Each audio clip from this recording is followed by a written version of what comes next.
We've got the GVM 800D RGB video light in today, and we're taking a first look coming up next. Subscribe and turn on notifications so you don't miss another episode. Like, comment, and share this video, it really helps. Thanks Patreon supporters and everyone who visits dcsoundout.com and anyone who uses the affiliate links in the description below to help us grow. Lighting for video is tricky business. Lighting to show detail on technical equipment can be super frustrating at times too. No matter what you're lighting though, you can almost never have too much light to work with. The more options, sources, modifiers at your disposal, the better chance you have at getting the shot you're happy with in camera, instead of spending loads of time tweaking things in editing afterwards. This is really huge if you're working in a format like streaming, where there is no chance to go back and correct things later. I've certainly had a number of less than ideally lit videos on this channel in the past, and it's something I'm constantly working on. Lighting takes time and attention to get right, and as I gather more tools to work with, it's a balance to find a repeatable workflow so I don't get lost experimenting every time I need to record something. I have comparatively basic lights here that I use. All are pretty common and readily available for anyone starting out on a budget. On the cheapest end, I've got these huge 105 watt daylight balanced fluorescent bulbs from Cowboy Studios. They're inexpensive, they only cost around $35 for a pair, and they work in all sorts of different fixtures. You can get cheap modifiers like these inexpensive soft boxes also, and although the cheap kits will fall apart and break with regular use, they do a passable job for a little while if you're careful. Those are kind of bulky though, and LEDs are absolutely everywhere now, so these inexpensive panels are another good option. The GVM 800D we're looking at today is a 40 watt panel with 252 LEDs, including bicolor as well as RGB modes. This will primarily be a background light here, and it comes with some handy effects macros to help solve some common lighting challenges you might run into on smaller shoots. Putting this light out of shot and bouncing it carefully, you can get some really convincing results. So let's run through those options first. First, we put it into special light mode, and we have 8 different scenes or modes in here to choose from. First, we have lightning, which is a slower intermittent effect. Then there's paparazzi, which is a faster burst that mimics flash photography in a group. For the look of stage lights or a dance party, you can choose between disco or party modes, both of which have adjustable speed and brightness.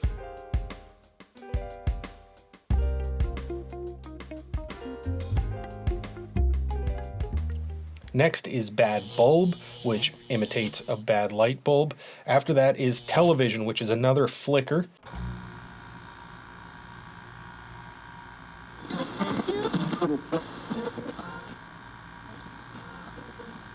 Followed by candle, which is a much warmer flicker that out of shot you can get a really nice fireside look, really nice and warm.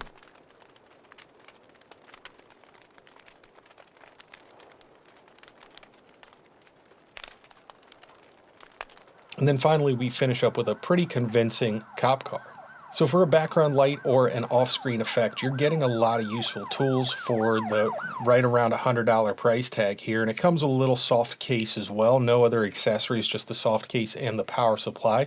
One downside to this light is the GVM app that involves connecting to the fixture's sketchy Wi-Fi network each time you want to make a change. The app allows you to choose from the color wheel, but doesn't let you get into any of those effects modes or macros, which is kind of a bummer. Once you do pick a color to use, getting the fixture to come back on in that color is a little bit clunky also. The only way I've figured out to make it work when you're using that Wi-Fi mode is when you power the unit back on in Wi-Fi mode, you've then got to push in on the right knob to get back the color that you were last using. That's not super ideal if you plan to mount these up high, in a studio, in a grid, and you need repeatability. For practical use, I'd personally rather have a remote like the Aputure 120D where it's simple to turn things on and off and recall settings on the fly. At very least, it should power on to where you last left it regardless of what mode it's in. Launching apps constantly, and specifically ones that require fooling around and changing network settings and getting onto proprietary networks, that gets old really fast when you're trying to actually use the technology. I think if I connected to everything right now that I'm using that had an app option, it would be, half a dozen things at any given time between the camera and the lights and all the rest of this stuff that you're just not going to use that every day. A little remote like this goes a long way to making things convenient when you just need to recall a setting. So let's have a look at all of the lights here, and just for a quick comparison, nothing scientific at all. On the small side, we've got an Aputure AL-M9. These go for around $50 now. I think they were a little more when I got this one, and I think everyone should have a small LED panel like this in their kit somewhere. It makes a great little work light even if you don't shoot video or photos. If I was going to buy this again today, I'd probably go for the one with the RGB options in it, just because I use it mostly as an effect or a little fill or for a little bit of color with a gel in it, so that'd be really handy. Next, we have this Neewer panel from 2017. It cost $110 back then for a bicolor 29-watt 480 LED panel. This sells today for only around $70. The power supply did have to be replaced after around the first year. The strain relief on one end failed, but other than that, it has been a really great portable light, and I use it quite a bit with the NPF battery power instead of that power supply anyway. On the bigger end is the Aputure 120D, which is a super common 135-watt semi-pro light that was briefly on sale for only $500 when the Mark II model was first introduced.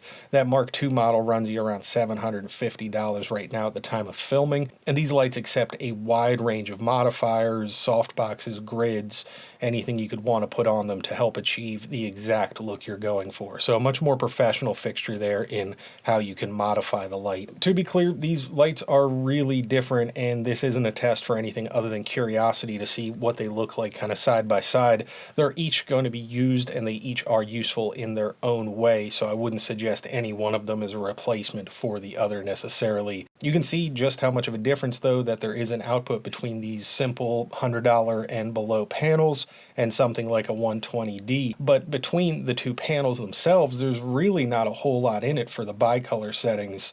If you're just using it as a fill, or if you've got a pair of them as your key lights, I think you're going to do okay with these. Either one as an inexpensive option, especially if you need to operate on battery power and you'd like to be able to just throw a couple of panel lights into your backpack and go hit the shoot. The RGB option adds a ton of versatility to your kit for very little investment, honestly. And if you're going to be carrying 2 or 3 panel lights like this for an interview or anything where you're going to be using a key, a fill, and a background light, you might want to just throw an RGB one in as an option. It's a lot easier and more versatile, I think, than carrying bad fabric backdrops.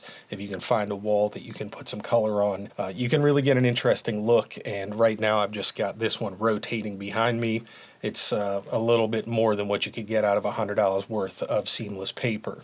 This one will live mounted upside down just under this table to fill that wall behind me with color. And I think for the difference you get in the depth of the shot and the quality out of a consumer camera like this Sony a6500 that I'm using, it's well worth the price of admission.